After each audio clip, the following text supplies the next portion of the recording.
आप सभी को श्री कृष्ण जन्माष्टमी की हार्दिक शुभकामनाएं। आप सभी के जीवन में भगवान कृष्ण और राधा रानी की कृपा सदैव बनी रहे, ऐसी मेरी शुभकामनाएं हैं।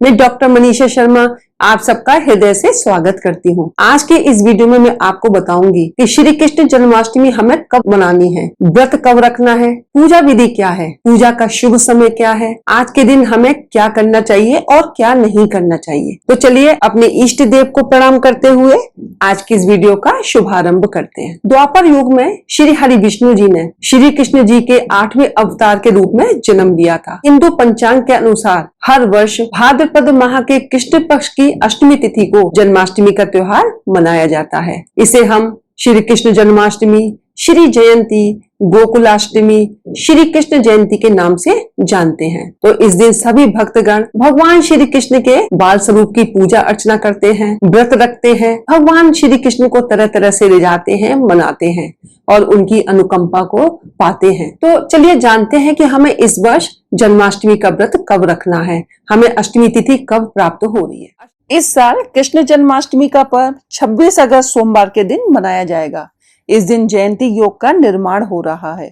इस साल भाद्रपद माह के कृष्ण पक्ष की अष्टमी तिथि की शुरुआत 26 अगस्त को प्रातः यानी ब्रह्म मुहूर्त में 3:39 पर होगी। 27 अगस्त प्रातः यानी कि ब्रह्म मुहूर्त से पहले 2:19 पर इसका समापन होगा।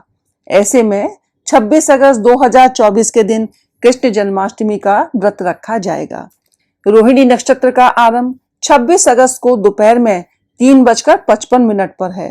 रोहिणी नक्षत्र का समापन 27 अगस्त दोपहर को 1:38 पर होगा। कान्हा जी की पूजा का समय है मध्य रात्रि में 12:06 से लेकर 12:51। चंद्रोदय का समय है रात्रि में 11:41 पर। मध्य रात्रि में पारण का समय रहेगा 12:51 यानी कि कान्हा जी की पूजा के बाद, और व्रत के पारण का समय 27 अगस्त दोपहर को 3:38 के बाद रहेगा।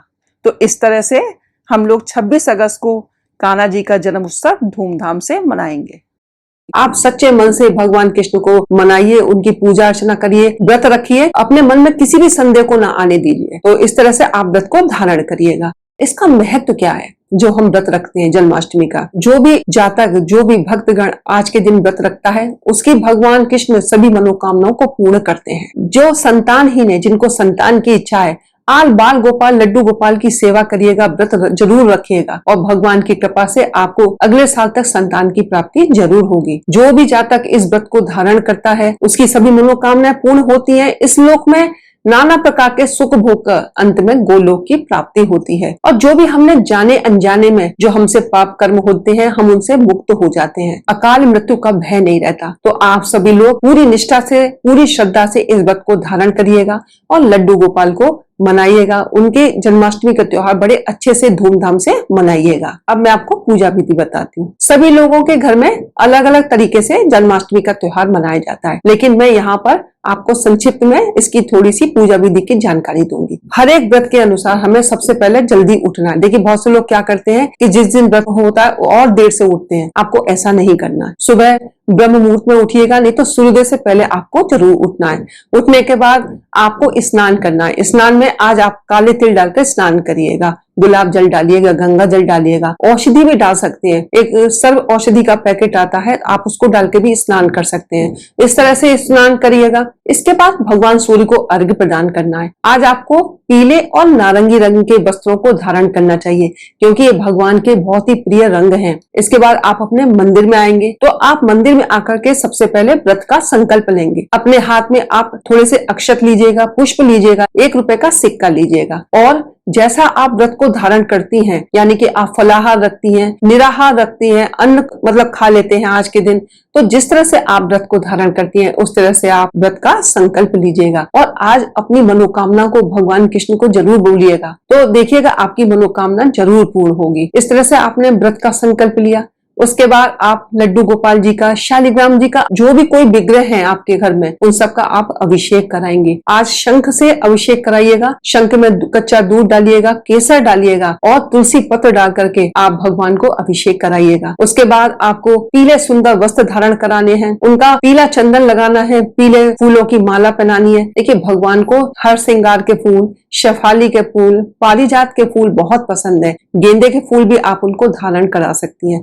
इस तरह से आप उनको फूलों की माला पहनाइएगा, फूलों से उनको सजाइएगा, झूला में बैठाइएगा। देखिए, जैसे बहुत से लोग रात को झूले में बैठाते हैं, बहुत से लोग सुबह ही बैठा देते हैं, तो जैसे आपकी यहाँ की परंपरा हो आप वैसा करिएगा। आज आपको पूजा करते समय माता यशोदा, देवकी जी है ना, वासुदेव जी, बलदाऊ जी, सबका नाम लेना है। माता यशोदा, देवकी जी को बिल्कुल मत भूलिएगा, क्योंकि श्री कृष्ण जी का जन्म उत्सव है, तो आप आज उनको भी याद करिएगा। आप सोहर के गीत गा सकते हैं, आप श्री कृष्ण जी के भजन गाइएगा। तो इस तरह से जो आपने भोग लगाया है, आज आपको माखन मिश्री का भोग अवश्य लगाना है। पीले फूल, पीले जो फल है और मखाने की खीर है, क्योंकि आज हम उनको अन्न का भोग नहीं लगाते हैं, तो इस तरह से आप सात्विक चीजों का भोग लगाइएगा। और माता यशोदा के लिए, देवकी जी के लिए हम धनिये की पंजीरी बनाते हैं, आप उनको भी भोग लगा सकते हैं, उनका नाम जरूर लीजिएगा। और इस तरह से विधिवत पूजा करेंगे। आप उनको आज एक चांदी की बांसुरी भेंट करिएगा और उस चांदी की बांसुरी को भगवान को अर्पित करने के बाद आप उसके बाद अपने पर्स में उस बांसुरी को आप रख सकते हैं। मोर पंख आपको चढ़ाना है ना। इस तरह से आप भगवान की पूजा अर्चना करेंगे। आज आपको दोपहर में भगवत गीता का पाठ करना है। आज भगवान के लिए आप विशेष पकवान बनाएंगे। बहुत से लोग 56 भोग लगाते हैं, तो जो आपकी श्रद्धा हो, जो आप बिल्कुल श्रद्धा भाव से, अच्छे मन से भगवान के लिए तरह तरह के जो पकवान बनाएंगे, रात्रि में उनका भोग लगाएंगे। आपको शाम को भी उनकी विधिवत पूजा करनी है। आज 4 मुखी दीपक लगाइएगा। तुलसी जी के पास दीपक लगाना बिल्कुल मत भूलिएगा। शुद्ध देशी घी का दीपक लगाइएगा और 11 परिक्रमा करिएगा तुलसी माता की। और भगवान कृष्ण और राधा रानी दोनों की पूजा करनी है आज। इस तरह से आपने शाम की पूजा की। इसके बाद